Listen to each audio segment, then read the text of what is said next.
Good morning, everybody. Good morning. Shana Tova, Good Yantiv. As I mentioned last night, introduce myself to all of you. I am Rabbi David Ingber, the founder of Romemu, senior rabbi there, and also the senior director of the Rabbis Center for Jewish Life and Jewish Life here at the Y.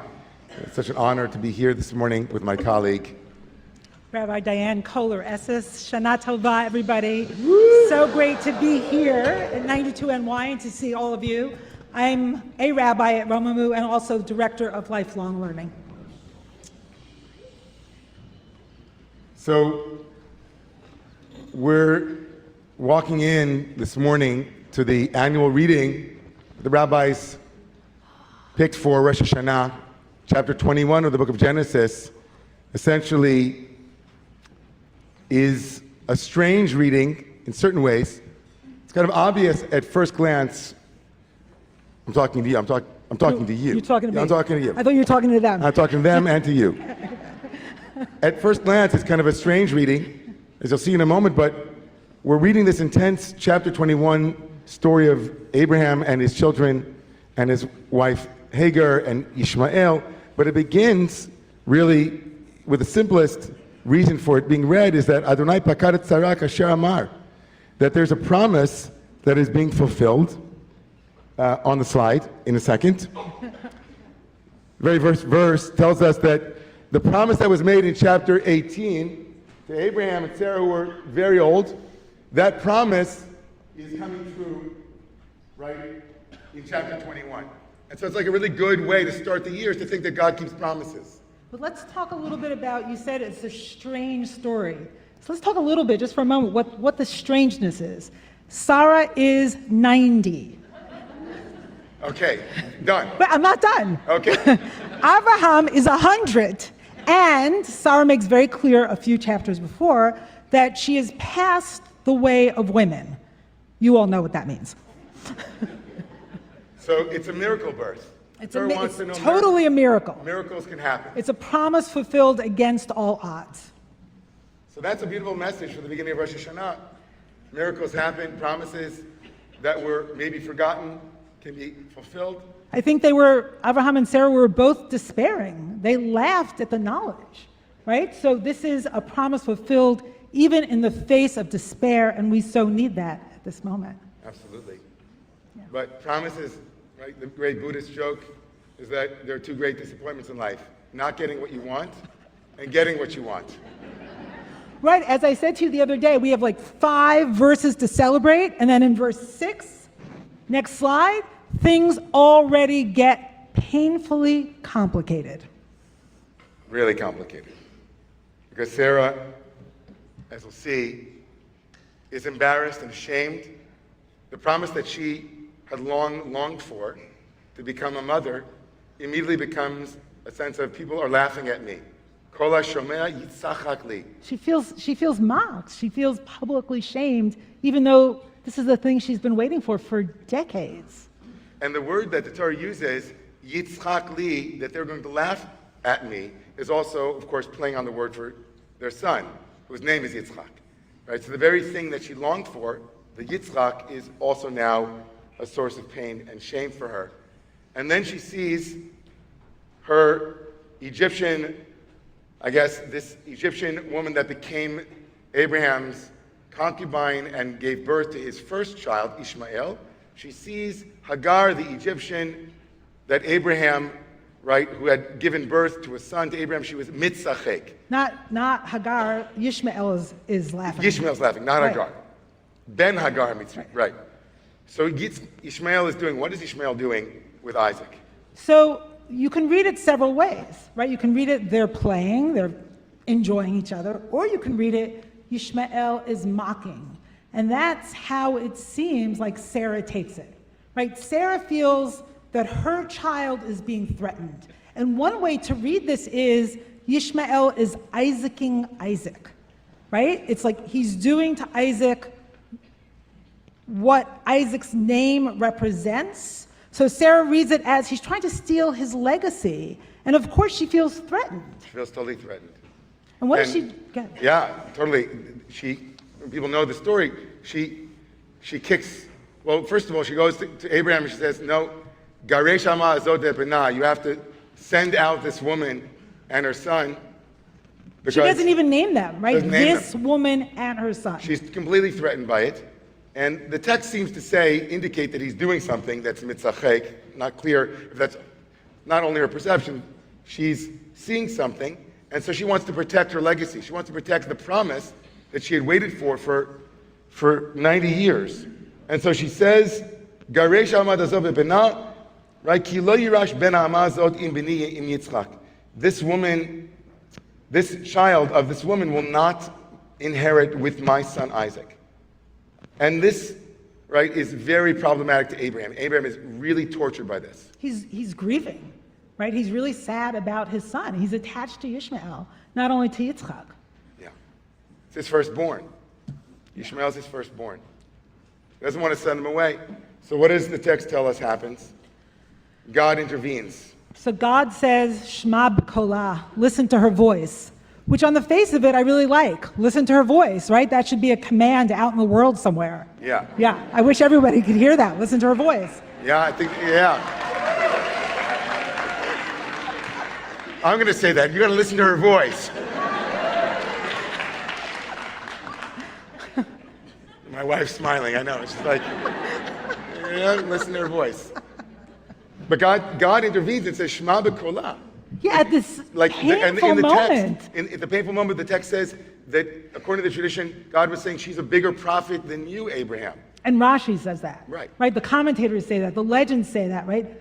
This is Sarah's prophetic voice. How could her prophetic voice, her prophecy, be expressed in kick that woman out of my house? Right. And kick that child out of my house? How does that make sense? Well, it doesn't. And indeed, there are a number of commentators, Nachmanides, the most famous of them, who said, Sar imenu chat'ah. Sarah, our mother, sinned. She kicked out Hagar, she kicks out Ishmael, and all of us are thinking, yeah, that makes sense because it's a very troubling text. But what's problematic in a way in the text is that that's not the simple read. Nachmanides, who says, right, that she made a mistake, it's not a simple read. The simple reading of the text is that God says, you're doing the right thing. The simple reading of the text is God says to Abraham, Shema b'kolah, listen to her prophetic voice. She knows something about what it is to protect Isaac. And it's really interesting because God in this book of Genesis is on the side of the mothers, right? God is on the side of Sarah in protecting Yitzchak, and God is on the side of Rebekah in favoring Yaakov to be the progenitor, the expression of God's promise in this world. So this is how I read it. And I know all my students are always troubled by the character of our foremothers and forefathers. I mean, how could these be our models? And one way I read it, at least, is God is doing God's best to fulfill God's promise of creating an Israelite family in this world, and needs to do it through the mess of human complexity and flaws, right? So Abraham and Sarah, they're not perfect. Hagar and Ishmael, also not perfect, right? But somehow God has to help drive this story forward to the next generation, even if the moment isn't perfect. And that I'm wondering how that lands for you. It lands. I mean, it lands. Because, It lands. I mean, totally lands. Because I know myself as a liberal rabbi and somebody for whom this behavior sits so much at odds with my own moral and ethical sensibilities, I feel challenged this year to hear in Sarah's behavior and in God's imprimatur a vital lesson about what it is to know that God in this text and in our tradition says it's sometimes extremely messy to protect what is precious and fragile. And even if it sometimes looks from the outside in a way that feels incredibly challenging, protecting what it is that is precious and fragile to us is something that is part of this story. But it's not the only part of the story. Because although Sarah's voice is heard and Sarah's behavior at the simple level of the text is lifted up, there's also the question of Hagar and her son Ishmael. And so no sooner has God told Abraham to listen to Sarah, but actually it happens. And Abraham sends Hagar and Ishmael out into the wilderness, giving them some water. The water quickly dissipates. And the text will show us Hagar and Ishmael on the verge of catastrophe. Hagar places Ishmael, her son, at a distance from her, not to see, right, in the pain of her child. Ishmael is dying of thirst, and his mother doesn't want to see her son's death, right? So she leaves him under a bush, and she distances herself the distance of a bow shot. It's such a heartbreaking moment.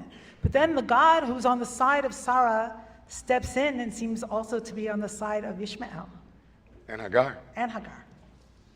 The Torah tells us that in her pain, as we'll read, an angel of God comes and says, Malach Hagar.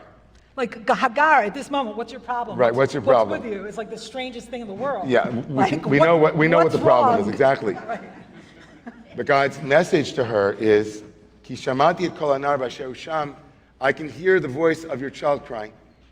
And I can hear the voice of your child where he is, exactly where he is. And just, I want to tell you, Rabbi David, as an aside, that line has always been with me in raising my children. Like being with my children where they are. And it's such a challenge, right, for a parent to do that. I mean, if we want to go there, B'asher hu sham, not just as parents, the tradition says that B'asher hu sham, where he is clearly a superfluous piece of the text. Why does God have to hear where Ishmael is, where he is? God hears Ishmael. And the text says, the tradition says, that there's an argument in heaven. The angel said, are you really going to help Ishmael? What about in the future? What kind of things this child will do in the future, or his children will do? And the rabbis say, B'asher hu sham, where he is right now is what matters, right? Where he is in this moment. And so in parenting too, where they are in this moment. So God hears Ishmael, and why is that so significant in the text? That God hears Ishmael. We thought God was on the side of Sarah. See, this is the reason I love the Torah, because the Torah is complicated. God is not just on the side of one people, even if God is favoring that people. At this moment, at least in the text. And in the text. And throughout the Torah. And Hagar is named for being the stranger. And the stranger is lifted up throughout the Torah. Right? It's almost like her image, her presence, her voice is resounding, is echoing through the rest of the Torah in terms of our ethical instructions. It's really quite amazing, this story. It's amazing. And for us today, what we want to lift up today, for all of you here, is that in the question of the text, right, whose legacy matters, right, who's more important, the text makes room for Isaac and Ishmael. The text makes room for Sarah and Hagar. And they're often trying to divide this piece of Torah into who is more important, who is to blame, right? The text wants us to know that Sarah had pain, Sarah had legitimate reasons to behave in the way she did, and Hagar and her son Ishmael's pain is also recognized in the text. And the Torah doesn't shy away from that complexity. And then I think for myself personally, in the past I might have seen Sarah immediately and put her onto the couch. Like, Sarah, there's the therapeutic room over there. And what trauma are you playing out? It must be that you're playing out some kind of trauma. But no, Sarah has legitimate reasons, the text seems to say, to protect her son Isaac. And then the Torah also says that God hears the pain of Ishmael and says, can you do that too? Can we do that too? Does that make sense? Is that where you go? I don't actually think about Sarah's legitimacy so much as Sarah has a point of view that I can empathize with. It's a bit of a different approach. And I never really had a hard time with Sarah. I always understood that human beings protect their turf, and sometimes they do great things in protecting their turf, and sometimes they do terrible things in protecting their turf. I mean, I see myself with people who, I feel like my loved ones, for instance, who I feel like are somehow invading my turf, and, how I might get in those moments, which can be less than ideal.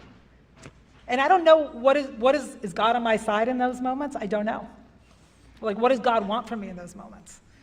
It's such a challenging text, right? Do we make it complex enough for all of you?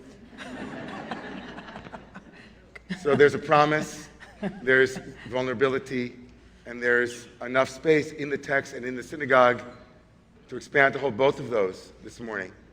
as So well we're as to hold both of us in our Absolutely. slightly different points of view. Absolutely. That's always a good thing. So here on this bima this morning, here as we read Torah, inviting Sarah's cries and Sarah's concerns, inviting Hagar's concerns, inviting all of that and all of you in to this morning's Kriyat Torah, the reading for the Torah this morning, chapter 21 of the book of Genesis. In your